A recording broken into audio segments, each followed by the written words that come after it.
I am the one and only Cenobite storyteller Slasher Poe.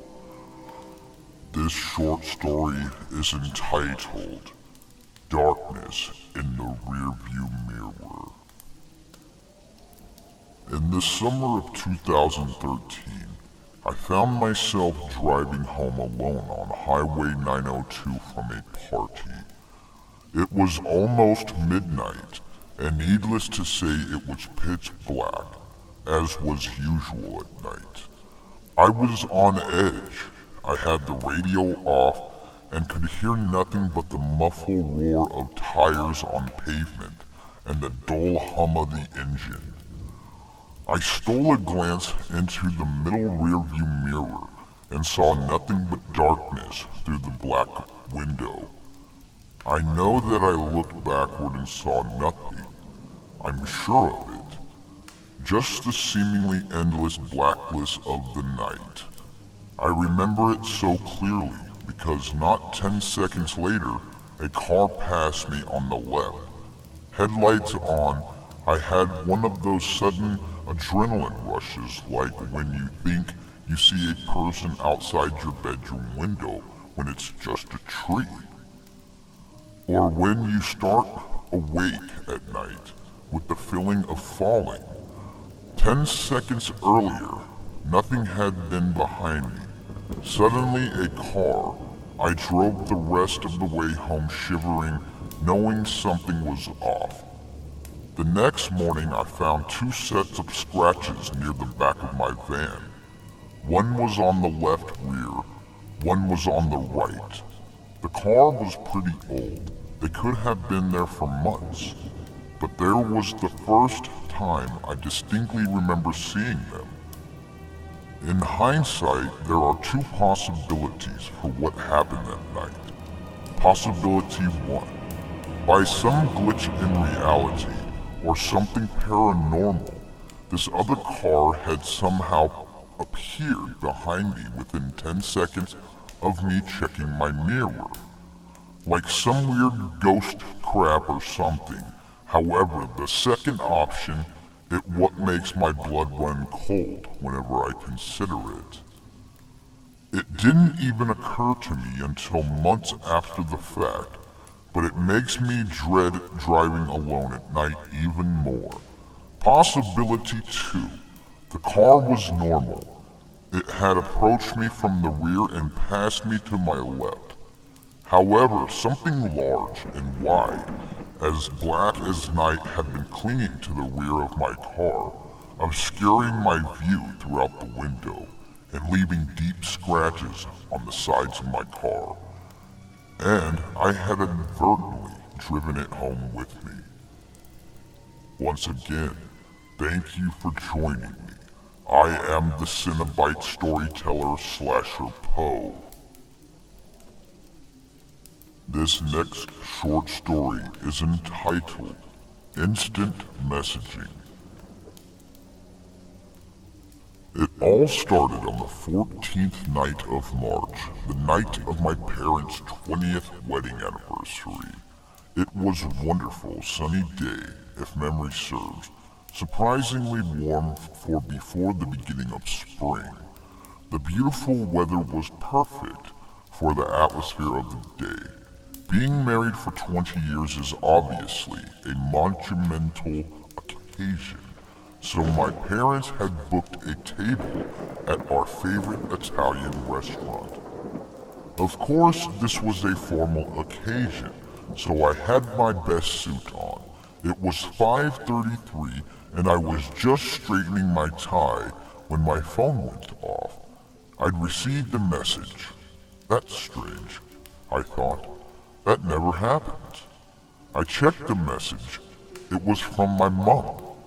It was quite a jumble of numbers and letters, but through the vocabulary stew, I could make out the legit phrase, "Please help me." It should go without saying that this worried me greatly, so I immediately replied, "Are you okay?"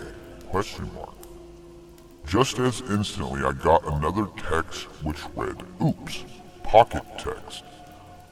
I signed with all the relief I had and continued to prepare myself. A few minutes later, I received yet another message, this time from my dad. I checked the text, and once again it was a massive mixture of letters and numbers with the phrase, "Please help me," concealed within. Creepy through this was, my dad was always a joker, so I presumed he was just joking around, until I was sent another text saying, "Oops, pocket text." Now this sparked panic, pure unmistakable panic. Exactly half a minute passed when I received the exact same message from my sister. This could not be coincidental. It just couldn't. In a state of sheer anxiety, I started to run to the restaurant. I made it about a quarter of the way before I was stopped by a police officer. "Maine's roads closed," he said. "Huge car crash." This was the exact moment I realized just what had happened. I demanded to see the wreckage, a request I'm surprised was allowed. When I got there, it wasn't the remnants of the car that caught my eye. No, the flames billowing from the vehicle. No, I was horrified to see the lifeless corpses of my mother, father, and sister. I asked for the estimated time of death. All three of them were killed instantly by the collision at 5:32.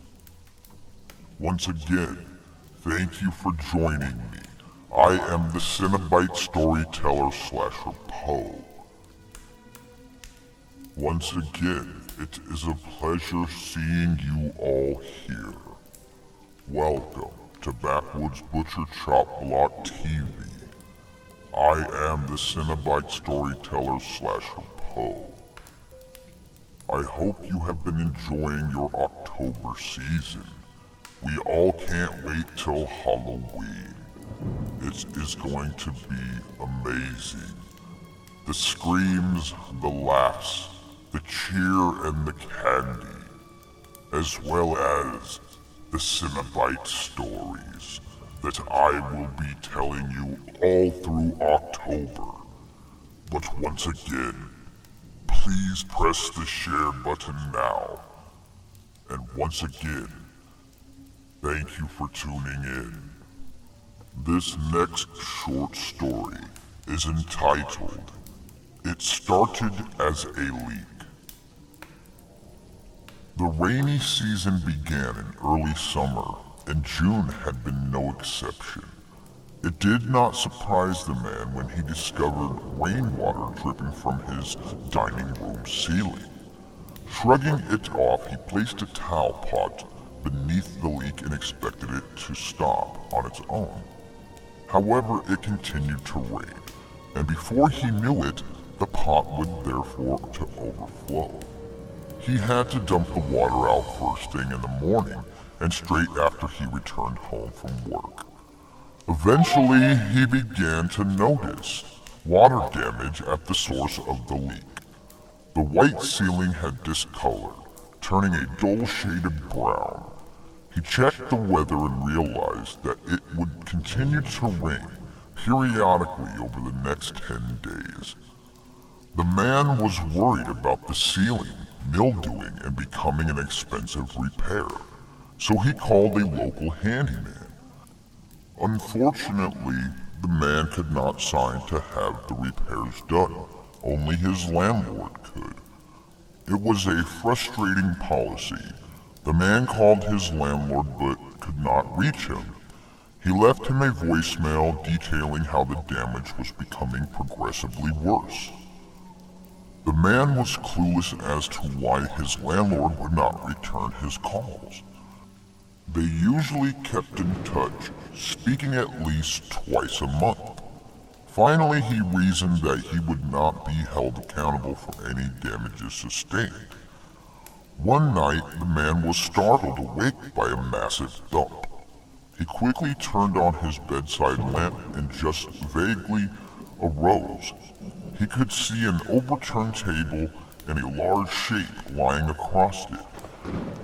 He sprinted out of his apartment and called the police, gagging at the smell. man sat in the police station with a blanket wrapped around his shoulders and a coffee mug resting in his hands. He did know one thing. There had been a dead body in his ceiling, and the water had saturated it so badly that it caved under the weight. So far, the body was unidentifiable due to the rainwater and was being autopsied. While the man waited, he called his landlord and finally reached him, panicking as he explained the situation. His landlord was just as alarmed as he was, and the man pled for him to come to the station while he made a statement. The man paused as a detective crossed to him and lowered his phone, wondering if the body had been identified. His blood ran immediately cold, and he shook his head with terror. The body belonged to Richard Thompson, his landlord, and he had died over a year ago. That's not what disturbed him the most. If his landlord was dead, then who was pretending to be him? Once again, I am the Cenobite storyteller Slasher Poe. Welcome to our holiday ceremony. It is the season of Halloween, and hopefully you all get as scared as I. I love the masks, I love the screams, I love the candy on Halloween. But once again, thank you for joining us here at Backwoods Butcher Chop Block TV. I am Slasher Poe. Once again, press the share button in the name of Halloween. This next short story is entitled, I Sat on the Bus. I sat on the bus on my way to school, listening to music and paying little to no attention to the other students. At one of the stops, my mind snapped back to reality. I looked towards the small house, Tommy's house, I thought. My hand slipped through the drapes of the window and waved the bus driver to move on. He's sick, I thought. Paying no large amount of attention to the situation, the day flew by. I watched the local news channel after school, and what I heard paralyzed me.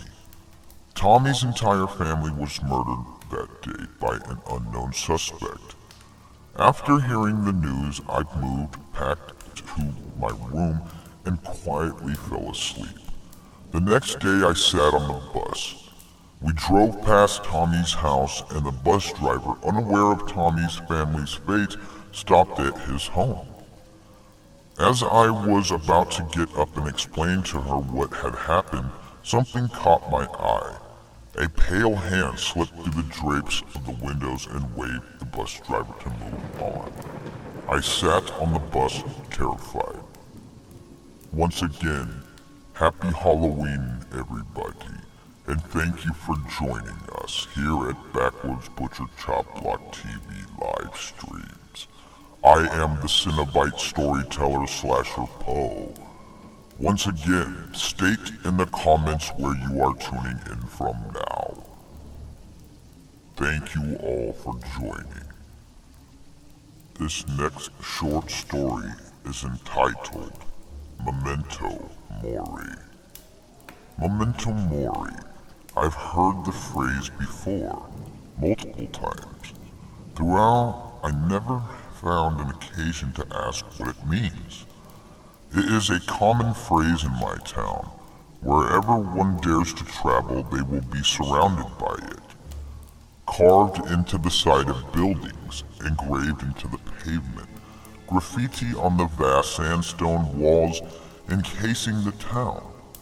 If one were to spend an afternoon on the poorer side of the town, deep in amongst the grimy alleyways where only the lowest would be forced to live, there may hear the soft muttering of foul people close to death. Memento mori, memento mori, memento mori, their last words. Cold tonight. It is cold. The coldest it has ever been. Each breath drawn chills one's throat and twists their lungs. Each exhaling leaves a ghost-frozen cloud in its wake. I shivered violently for a moment at the sudden feeling of the frosted sandstone against my back and the blade at my throat. I am not taken by surprise, however. This is how everyone ends. Everyone does not die in the shadows muttering memento mori. No one. My only regret is that it is so cold. The cold will only make it more painful. This blade is colder than the air, much colder. It bites into the skin at my throat. Warm, a thin stream of warmth coursing down my throat and pulling at my collarbone.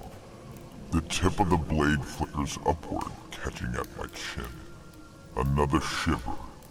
Another strain. The taste of iron. Drip. Drip. Stab. Memento mori. Once again, happy Halloween, everybody. From everybody at butchermedia.com and Backwoods Butcher Chop Block TV. Once again, I am the Cinnabite Storyteller Slasher Poe. Until next time, keep it creepy.